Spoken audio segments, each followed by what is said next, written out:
Coming up on Sports Extra, the #1 ranked UNC women's lacrosse team celebrated their senior night on Sunday against California. The Diamond Heels had a series against the Tobacco Road rivals Wake Forest on Sunday. And hear about Chapel Hill native Lainey Smith, who is transferring to UNC for the upcoming volleyball season. All of this and more on Sports Extra, live from the Curtis Media Center. From the Hussman School of Journalism and Media at the University of North Carolina at Chapel Hill, covering the full range of Tar Heel athletics. This is Sports Extra. BJ, Charles Kuralt famously asked, "What is it that binds us to this place?" Ashley, I know he said it went beyond the well and the bells, and although he didn't say this directly, I'm sure he would agree that beating Duke is just one of those things. That's right, and we did not only that this weekend, we did more. Good morning and welcome to Sports Extra. I'm Ashley Humphrey. And I'm Barbara Joy Tillman. Thanks for joining us. On Sunday, our Tar Heels took on California and women's lacrosse and showed out for Senior Day. Olivia Vergano was an absolute beast for the Tar Heels. This senior got not one, not two, but 3 goals, securing a hat trick. Vergano uses her speed to get past her defender and throws the ball into the high right-hand side, hits the post into the cage for another score. Not only did the seniors show out, but freshman Chloe Humphrey made sure the Tar Heels secured a win.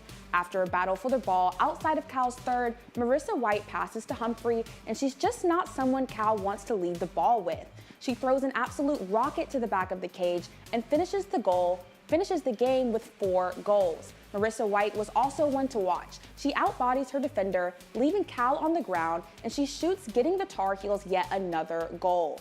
The seniors were celebrated at the end of the game, while also celebrating another Tar Heel victory, 21-7. To hear more about this Senior Day matchup, let's go to our women's lacrosse analyst, Sophia Gray. Sophia? National Sibling Day was just last week, and for UNC women's lacrosse, there's no better way to celebrate than watching the Humphrey sisters dominate. In the first ever meeting between UNC and Cal, the Tar Heels marked the occasion with that big win on Senior Day. Nicole, Chloe, and Ashley Humphrey all played a significant part in making sure the Tar Heels stayed perfect. With 5 assists on the day, Ashley Humphrey moves up to the 5th all-time career assist at UNC with 94. Let's take a look at this play. Here, we're going to see Ashley camped out at X. She's going to notice her teammate Marissa White is going to run off this pick into the middle of the 8. Ashley picks up on this immediately. She's going to thread the needle to her teammate Marissa for an easy goal. Now, her younger sister wasn't far behind. Chloe added 4 goals in the win, bringing the season total to 58. She's now just 1 goal away from cracking UNC's all-time single-season top 10, and she's doing it as a redshirt freshman. Here's a great example of what sets these sisters in UNC apart: quick ball movement, high IQ, unselfish lacrosse. Olivia Vergano is going to start the play. She's camped out here at the wing with a free position shot. So with this terrible angle, she's going to pass to Chloe. Now, Chloe has the ability, she has the talent, we've seen it in the past, to dodge these 2 defenders. But instead, she's going to do the smart move, and she's going to pass to her open teammate, Marissa White, in the middle for another quick goal. This is the kind of chemistry and heads-up play that keeps North Carolina undefeated.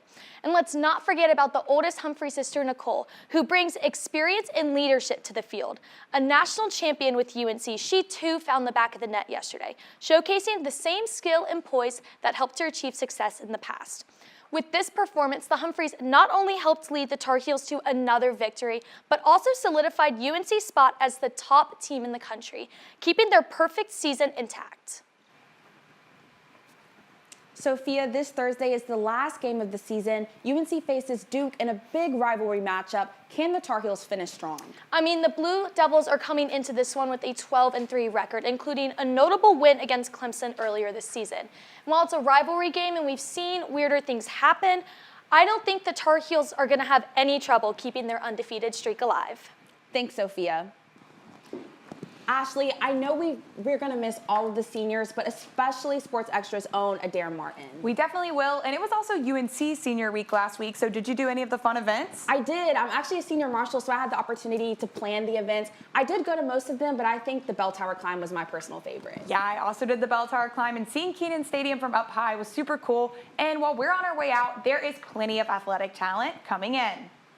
Reporter Avery Bales takes us to Carmichael Arena to learn about a key volleyball transfer. A Durham native, Lainey Smith attended UNC volleyball camps each summer and never thought she would end up putting on the light blue jersey. I knew, like, in my heart they were definitely going to be someone I consider, but, like, as soon as I got on my call, I was like, yeah, this is the place I want to be. Definitely in the second round of recruiting, I definitely was like, I want to be a Tar Heel. I'm really excited. Like, just when I was on my visit, I was like, this feels like home. Like, it was great. Smith spent her freshman season at Illinois, over 11 hours from her family and previous life. And then she committed to Illinois, and I'll be honest with you, I was heartbroken because I just knew the type of player she was going to be. And so this time around, we wanted to make sure we got it done, and we did, and we're very happy about that. Smith racked up statistics at Illinois, reaching 83 blocks and 244 kills in just 1 year. So I think mentally it's prepared me, and physically it's prepared me to play at the ACC and be able to compete with some of the best here too. The first scrimmage of the spring season for the volleyball team was at Triangle Volleyball Club, where Smith grew up and learned to love the sport. It was just really surreal. It was really fun just playing in front of the people like I've always seen in the gym, and like just reminding me of all the fun memories I have of playing at Triangle. Coming back to UNC, it just seemed like such a natural fit just from the very first call. Like I knew I wanted to come here and play and compete for a championship with them. Lainey Smith awaits this season with UNC volleyball.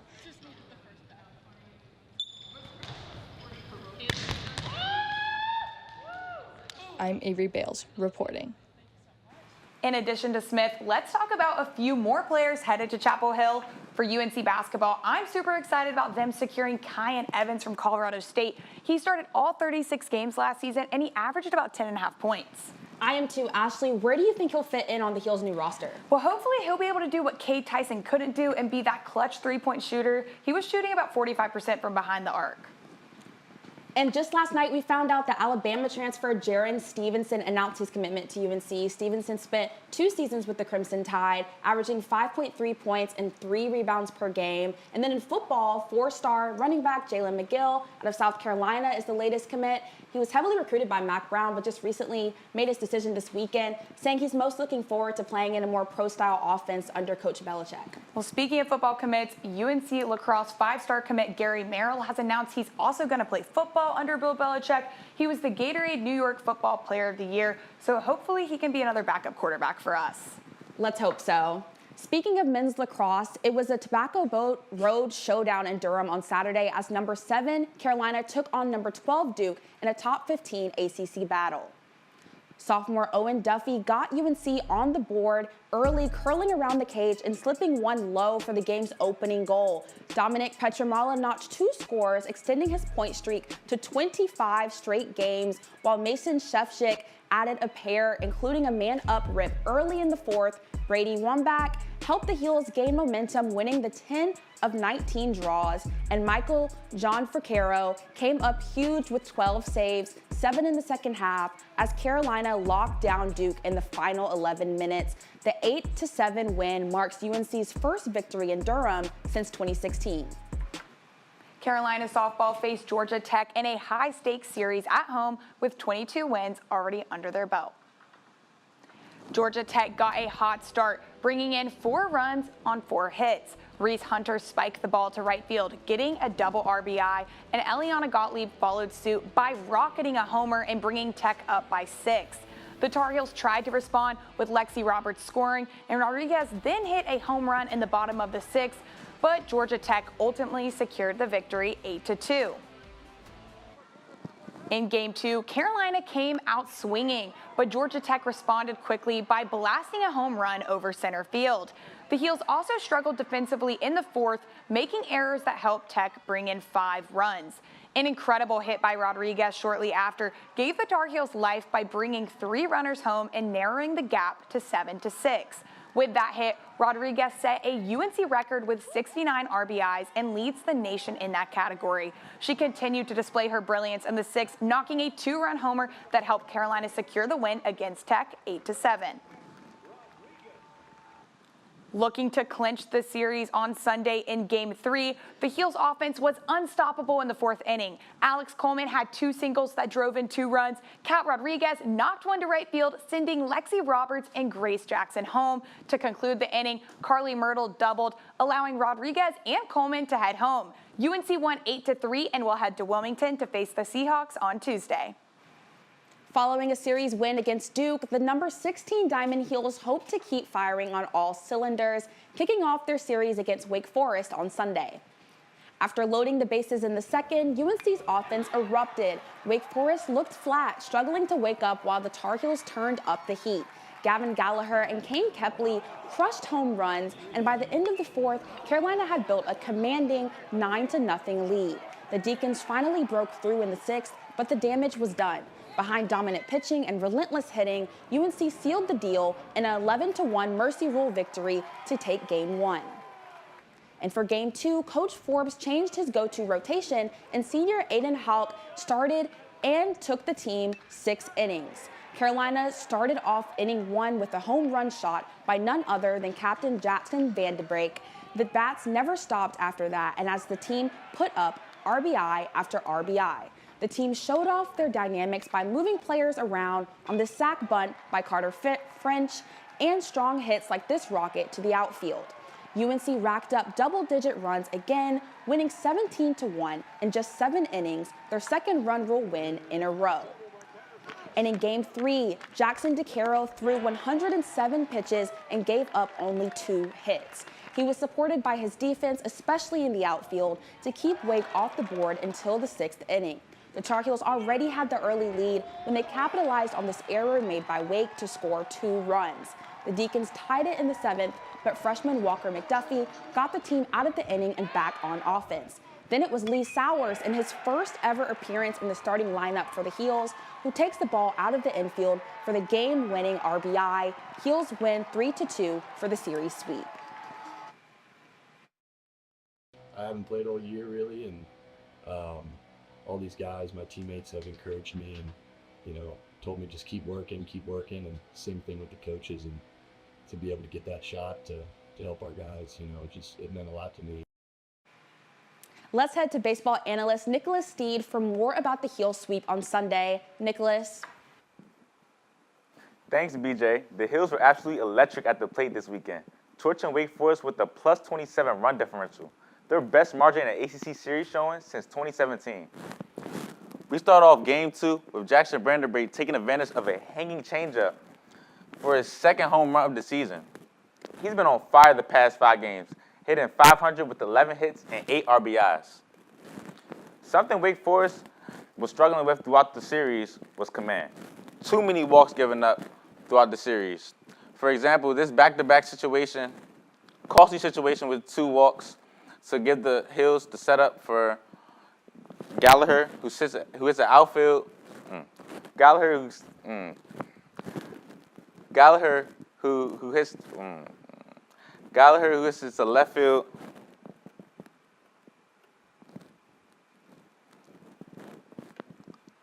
Who hits to the left field to set up Luke Stevenson for a run.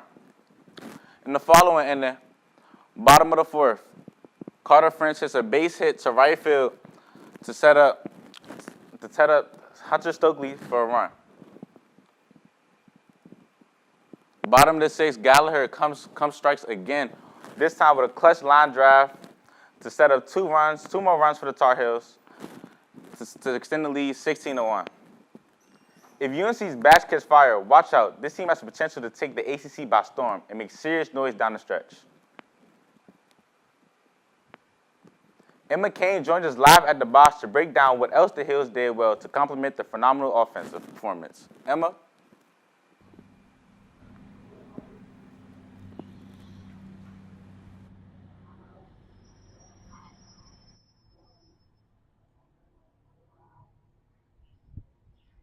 Thank you, Nick. I'm live here at Boshamer Stadium. And just like you said, UNC's offense was dominant. dominant and their pitching matched. This weekend, all three starters were able to go over 100 pitches, and the man who started it on Friday, Jake Knapp.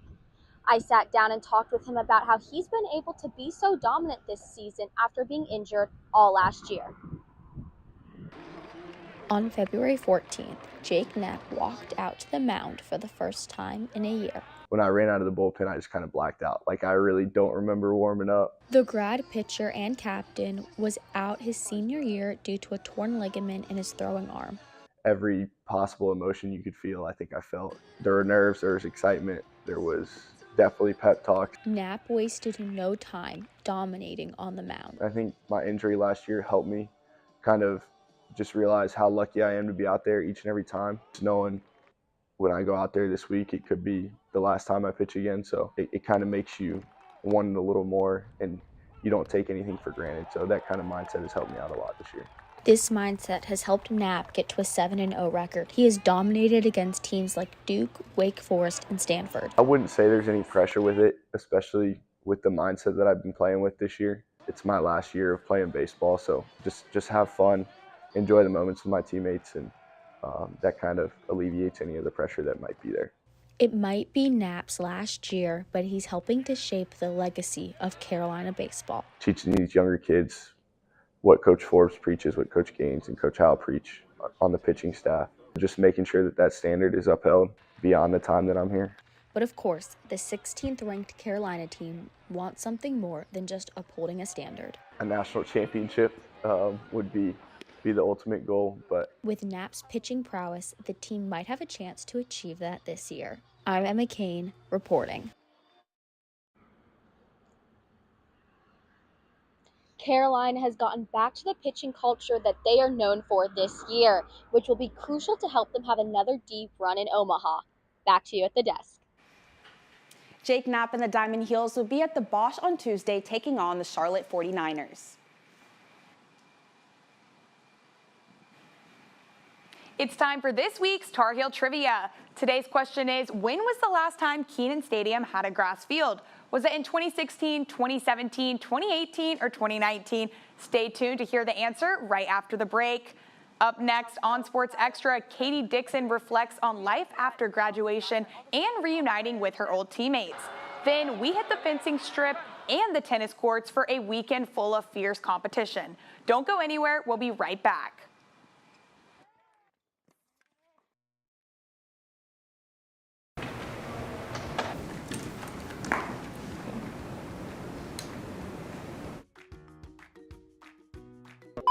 Did you know that approximately 9 million people in the U.S. alone vape? Let's make that 9 million and 1.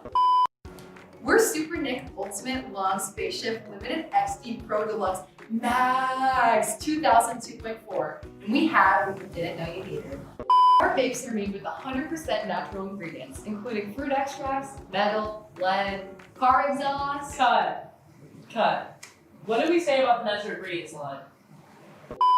And if you buy our new cotton cancer, you can get our special edition popcorn mug. Our product is proven to cause erectile dysfunction. Cures erectile dysfunction. Are you tired of living your best life? Want to feel anxious, out of touch, and depressed? Cut! Are you even reading the script?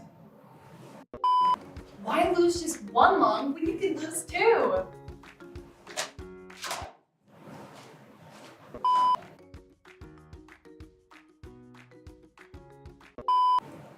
Do you want to die? Cut, like just cut.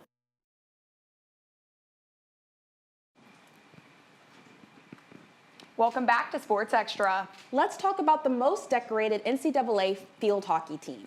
Yeah, that's right. UNC Field Hockey scrimmaged the U.S. women's national team on Friday at Karen Shelton Stadium, and there was a familiar face on the national team. Yes, the fifth-year senior Katie Dixon recently graduated and is now training with the national team. She shared what it was like to compete against her old teammates.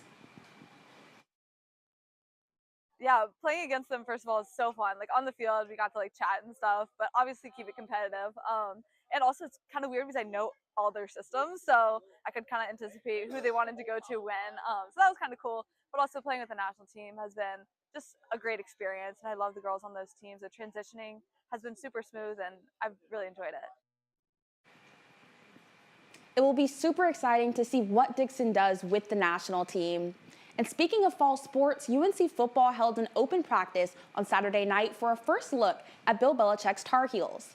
Instead of the typical spring game, fans could watch UNC football practice like a pro. For 2 hours, the team simulated game scenarios and showcased various drills. In typical Belichick fashion, players did not have any names or numbers on their jerseys, so it was a bit hard to tell who was who, but they did have Bryce Baker and Ryan Brown at quarterback with Max Johnson dressed out on the sidelines. Now, Ashley, you were actually able to be there at the open practice. What did you think? Yeah, well, one of the sights to see was the newly renovated field with natural grass and then a turf perimeter. And speaking of that new grass, it's time to reveal our trivia answer. The question was, when was the last time Kenan Stadium had a grass field? And the answer is C, 2018, before the start of the Mac Brown era. The UNC track and field team displayed excellence across 3 days at the Duke Invitational, racking up wins and personal bests. The Heels wrapped up the Duke Invitational with 4 wins, 3 of them coming on Saturday. Kate Joyce stayed hot, winning javelin for the second straight week. Freshman Nick Pennington earned his second career win in the men's pole vault, and Tommy Kitchell set a meet record in shot put, while Michaela Page in the women's 4x400 meter relay both broke into Carolina's all-time top 10.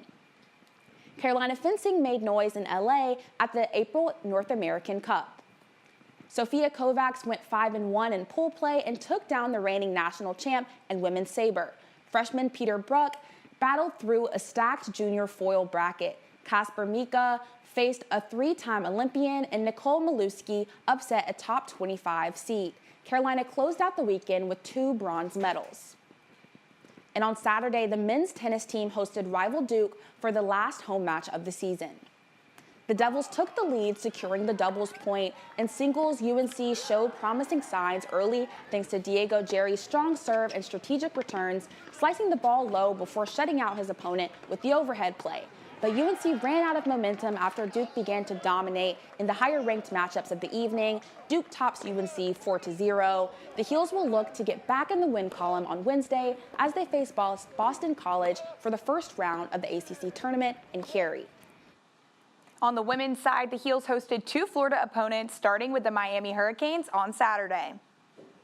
Reese Brantmeyer and Alani's Hamilton clinched the doubles point in a 6-2 match, setting the tone early for the Heels.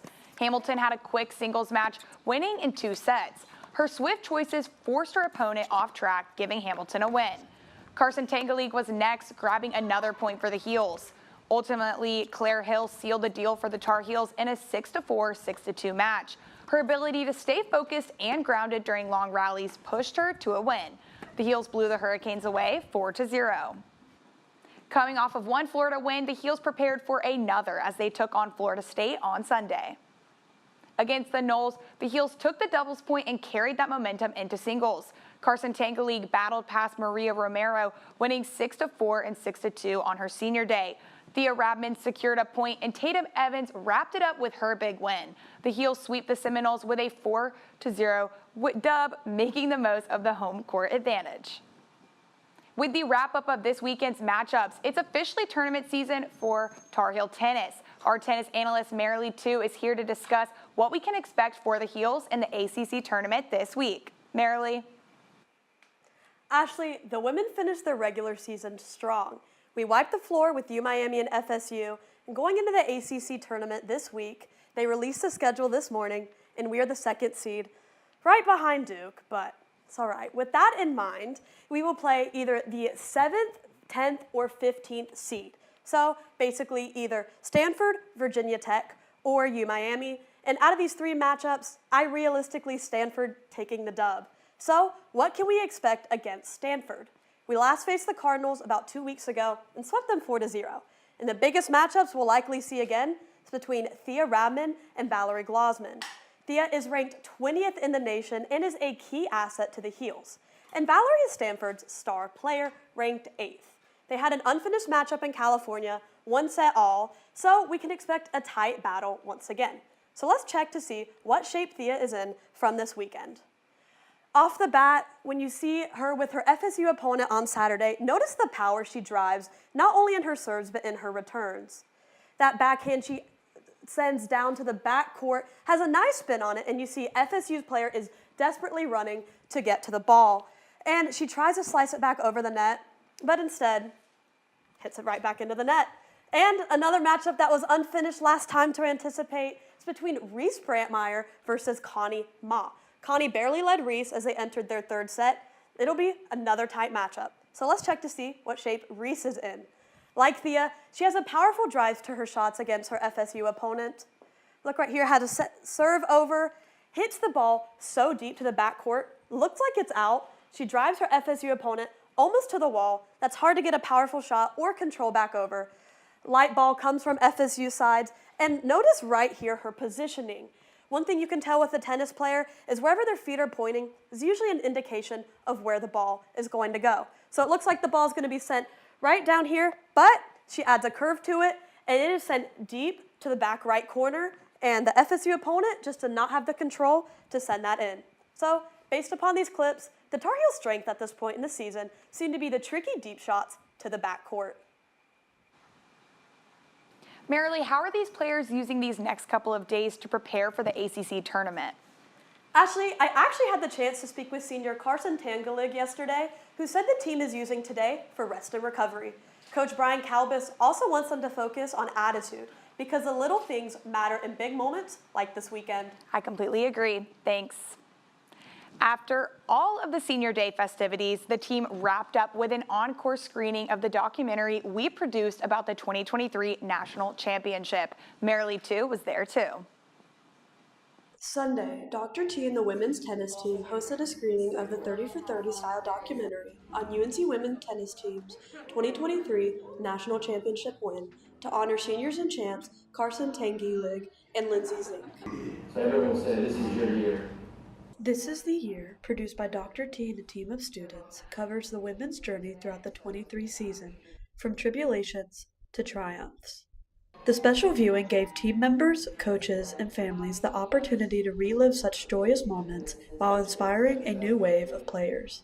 It's incredible. I mean, I've probably watched it like 3 or 4 times now, and it kind of, I mean, sounds a little selfish, but it never really gets old. Carolina Tar Heels have done it.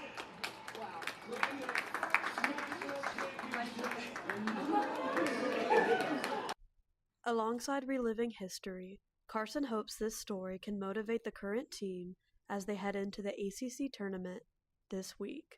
I'm glad that they were able to make it happen again and kind of show the youngsters too kind of what it takes and how important some of the things we talk about on the day-to-day are. I don't remember dropping my racket. I don't remember throwing my hands up. I just remember screaming kind of like I did during indoors. It has been a long wait.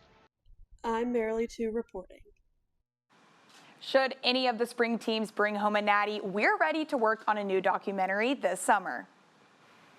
A new week means new candidates for our play of the week.